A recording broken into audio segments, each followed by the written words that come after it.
ಮುಚ್ಚೆ ಮುಚ್ಚೆ ಮುಚ್ಚೆ ಮುಚ್ಚೆ.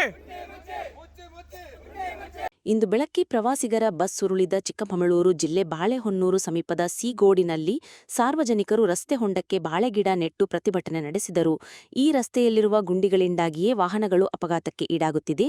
ವಾಹನ ಸವಾರರು ಸಂಕಷ್ಟ ಅನುಭವಿಸಬೇಕಾಗಿದೆ ಎಂದು ಪ್ರತಿಭಟನಾಕಾರರು ಕಿಡಿಕಾರಿದರು. ಎಲ್ಲ ಕಡೆ ರಸ್ತೆಗಳು ಹದಗೆಟ್ಟೋಗಿದ್ದಾವೆ. ಇವತ್ತು ಬೆಳಗ್ಗೆ ನೋಡಿ ಪಾಪ ಯಾರು ಇಂಜಿನಿಯರ್ಸ್ಗಳು ಶೃಂಗೇರಿ ಮಠಕ್ಕೆ ಬರ್ತಾ ಇದ್ರು, ಬೆಂಗಳೂರಿನ ಮಠಕ್ಕೆ ಬರ್ತಾ ಇದ್ದಂಥ ಇಂಜಿನಿಯರ್ಗಳು ಗಾಡಿ ಇವತ್ತು ಹೊಂಡ ತುರ್ಸಕ್ಕೆ ಹೋಗಿ ಹೊಂಡಕ್ಕೆ ಹೋಗಿದೆ.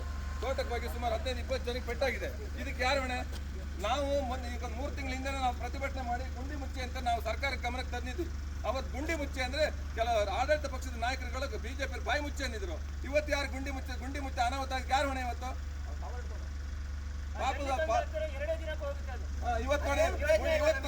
ಈಗ ಘಟನೆ ನಡೆದ ಕೂಡಲೇ ಯಾರು ಇಂಜಿನಿಯರ್ಗಳು ಅಧಿಕಾರಿಗಳು ಬಂದು ಗುಂಡಿ ಮುಚ್ಚಕ್ಕೆ ಜಲ್ಲಿ ಕಳಿಸಿದ್ದಾರೆ. ಇಷ್ಟು ದಿವಸ ಯಾಕೆ ಮಾಡಲಿಲ್ಲ? ಅನಾಹುತ ಆದ್ಮೇಲೆ ಗುಂಡಿ ಮುಚ್ಚಬೇಕು.